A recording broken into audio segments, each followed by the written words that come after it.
पहले मैं इस प्रश्न के कॉन्सेप्ट को क्लियर कर दे रहा हूँ कि पहले व्यक्ति की आय जो होगी वह 9x होगा और खर्च होगा 4y और बचत उसकी होगी 2000। सेकंड व्यक्ति जो है उसकी आय होगी 7x, खर्च होगा 3y और बचत होगी 2000। तो पहला समीकरण हो जाएगा हमारा 9x minus 4y equal to 2000। Second समीकरण का जो निर्माण होगा वह होगा 7x minus 3y equal to 2000। तो हमारा हो जाएगा यहाँ पर, मैं लिख भी दे रहा हूँ, 9x minus 4y equal to 2000। यह हो गया हमारा पहला समीकरण का निर्माण।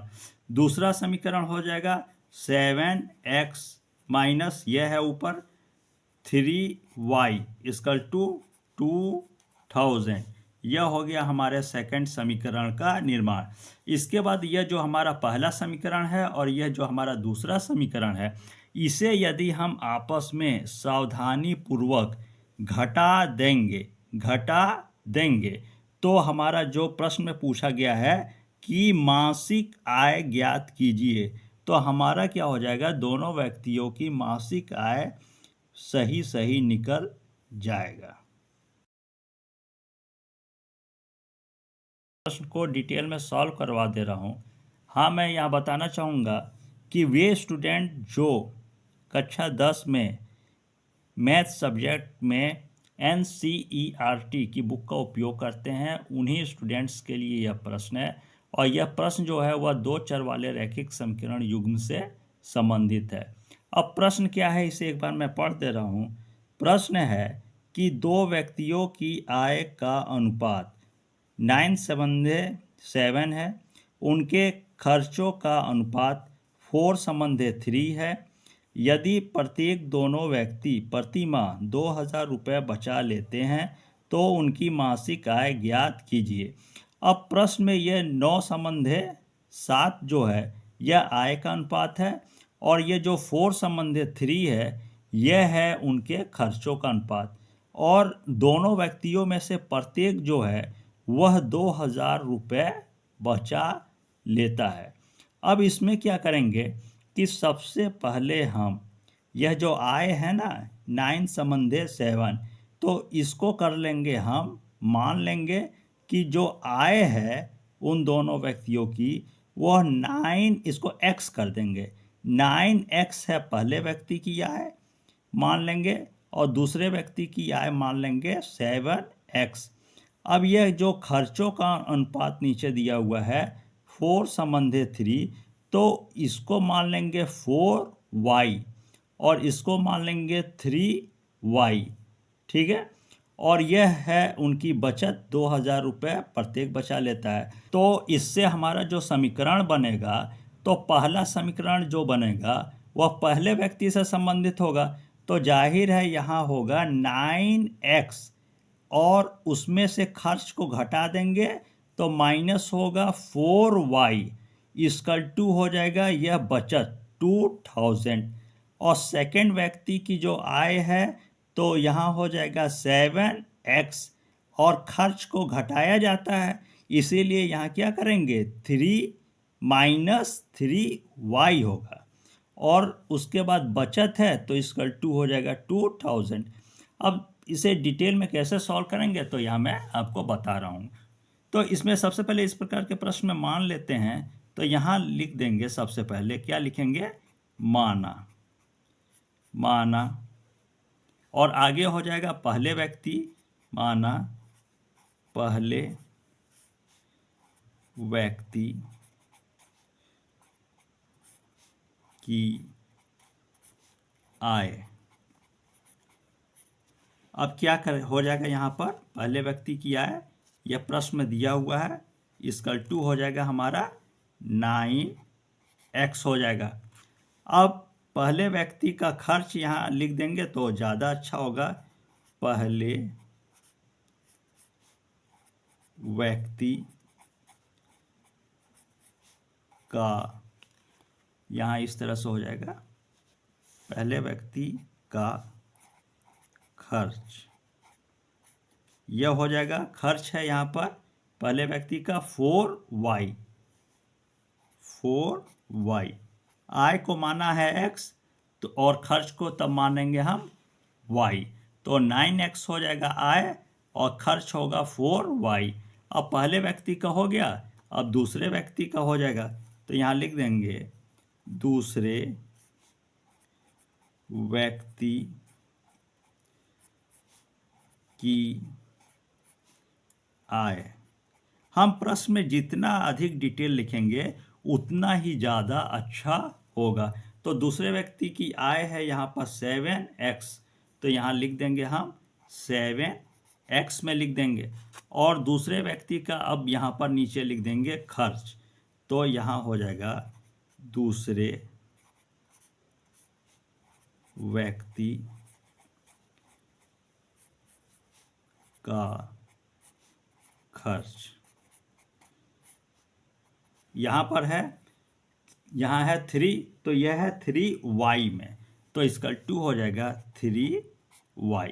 अब हमें इस प्रकार के प्रश्नों को क्या है कि मैं डिटेल इस प्रश्न को लगवा रहा हूँ, तो यदि आप पेपर में, ठीक है ना, पेपर में जितना डिटेल आप सॉल्व करेंगे उतना ही ज़्यादा अच्छा होगा। इसीलिए मैं इसको बहुत ही ज़्यादा सरल विधि से, इस प्रश्न को ज़्यादा से ज़्यादा किस तरह से सरल विधि से लगाया जा सकता है, उसी विधि को मैं यहाँ पर आपके सामने क्लियर कर रहा हूँ।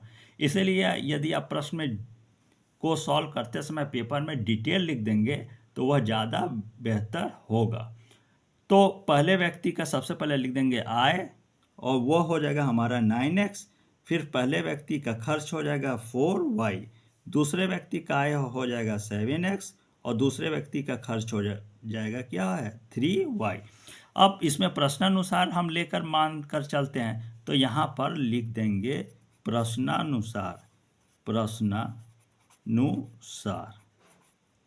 यह हमारा हो जाएगा। अब इससे समीकरण बन जाएगा।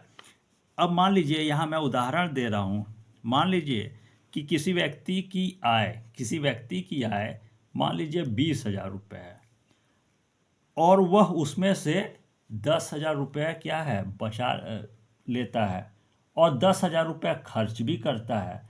तो यदि 20,000 रुपये उसकी आय है, तो सबसे पहले उसमें से जो खर्च यदि 10,000 करता है तो क्या हो जाएगा 20,000 माइनस 10,000, और बचत करता है 10,000, तो इसका 2 हो जाएगा 10,000।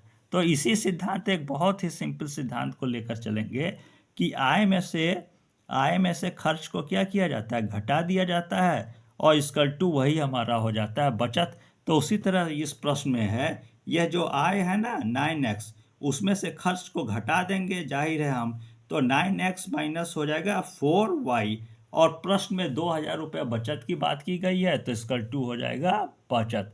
यही एक बहुत सिंपल सा सिद्धांत जो मैंने बताया है कि 20,000 की आय हो और 10,000 का खर्च हो जाए, तो 20,000 में से 10,000 को क्या करेंगे माइनस पहले कर देंगे, और इसका 2 क्या हो जाएगा हमारा बचत है, तो इसका 2 10,000 बचत हो जाएगा। तो एक बहुत सिंपल मैंने सिद्धांत दिया है जो मैं समझता हूँ आपको बहुत लंबे समय तक इस सिद्धांत का स्मरण रहेगा। तो इसको लेकर हम क्या करेंगे, पहला समीकरण बना लेंगे, और क्या हो जाएगा हमारा पहला समीकरण, इसमें 9x माइनस 4y, ध्यान रखिएगा यह पहले व्यक्ति से संबंधित है, तो 9x माइनस 4y इसका 2 हो जाएगा 2000।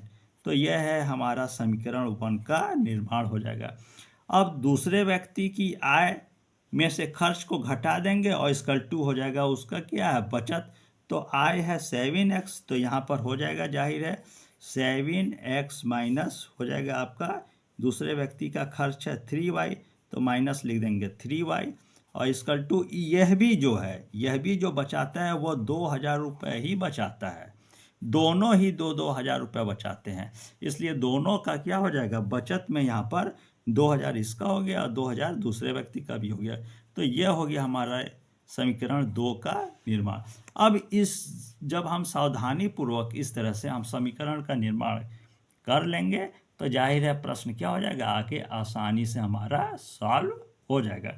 अब जाहिर है यहाँ पर क्या करेंगे हम कि पहले समीकरण और दूसरे समीकरण में यह जो y का मान है उसको जस्ट सेम करने के लिए पहले समीकरण को क्या करेंगे, इस 3 से मल्टीप्लाई कर देंगे और यह जो दूसरा समीकरण है इसको हम 4 से मल्टीप्लाई कर देंगे, गुणा कर देंगे। तो इसे लिख देंगे डिटेल में हम इस तरह से कि क्या लिख देंगे, समीकरण 1 को यह है 3 से तथा समीकरण 2 को क्या करेंगे, इस 4 से मल्टीप्लाई कर देंगे, 2 को यहाँ लिख देंगे इस तरह से, 2 को 4 से गुणा करके घटाने पर। अब यहाँ गुणा कर देंगे तो क्या हो जाएगा, पहले समीकरण को जब 3 से गुणा करेंगे तो क्या आएगा, 3 से मल्टीप्लाई करना है तो 3 नवा क्या हो जाएगा, यहाँ पर पूरा गुणा कर देंगे, 3 नवा 27 x माइनस 3 चौको 12 y इक्वल टू 3 दूना 6 6000। यह हो जाएगा हमारा समीकरण 3। और उसके बाद है समीकरण 2 को हमें गुणा करना है किससे, 4 से, तो 4 सत्ते 28 x माइनस 4 तिहाई 12 y। अब यहाँ y सेम हो गया, फिर 4 दूना 8, इस 4 का मल्टीप्लाई इस 2000 से होगा तो 4 दूना 8 और ये 30 आपका बढ़ जाएगा। तो यह हो गया समीकरण 4। अब क्या करेंगे, यहाँ लिख देंगे कि समीकरण 3 और 4 आपस में घटाने पर। तो यहाँ डिटेल हम लिख देंगे, समीकरण 3 और समीकरण 4 को आपस में यहाँ हो जाएगा घटाने पर। तो इसे जब हम घटाएंगे तो यहाँ पर क्या हो जाएगा, समीकरण 28x में से 27x घटा देंगे तो यहाँ पर लिख देंगे 28x माइनस 27x, यह एक ब्रैकेट में हो गया। और इसे हमें आपस में घटाना है तो माइनस का चिन्ह लगा देंगे, यहाँ इस तरह हो जाएगा। अब इसमें है 12y है और यह भी क्या है 12y, तो इसको कर देंगे हम 12y माइनस 12y। अब इक्वल टू है तो हमारा 8000 में से 6000 को घटाना है तो यहाँ लिख देंगे डिटेल 8000 माइनस 6000, ठीक है ना, इस तरह से। अब यहाँ पर क्या हो जाएगा हमारा 28x में से 27x को क्या करेंगे, घटा देंगे तो यहाँ सिर्फ बचेगा हमारा x बचेगा इक्वल टू। अब यहाँ क्या है, यहाँ पर प्लस है और ये है माइनस, तो प्लस माइनस क्या होता है, माइनस है।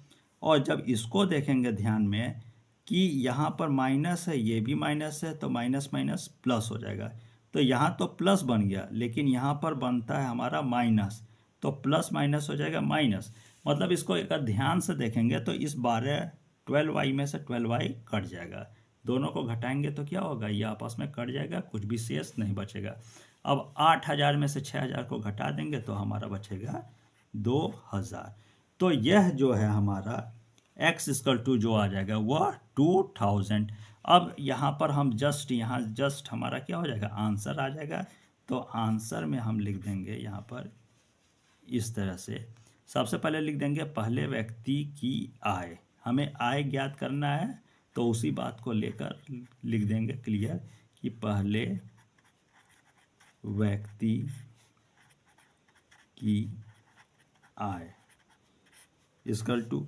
अब क्या है यहाँ पर हमारा x इक्वल टू आ गया है 2000। अब यहाँ हमें जब आय की बात है ना तो हम आय का अनुपात अगर उठा लेंगे प्रश्न में से तो हमारा आय निकल कर आ जाएगा, क्योंकि हमने आय को माना है 9x और 7x। यहाँ मैं दिखा भी दे रहा हूँ आपको प्रश्न को। कि यह जो हमने है आय को क्या माना है, यहाँ x माना है ना, 9x और 7x, यह हमारा अनुपात है। तो जाहिर है x इक्वल टू जब हमारा 2000 आया है तो वही 2000 से हम सबसे पहले 9 का जब मल्टीप्लाई कर देंगे तो पहले व्यक्ति की आय हमारा निकल जाएगा, और उसके बाद सेकंड व्यक्ति की आय निकालने के लिए x इक्वल टू 2000 है तो 2000 में से 7 का मल्टीप्लाई कर देंगे तो दूसरे व्यक्ति की आय हमारा निकल जाएगा।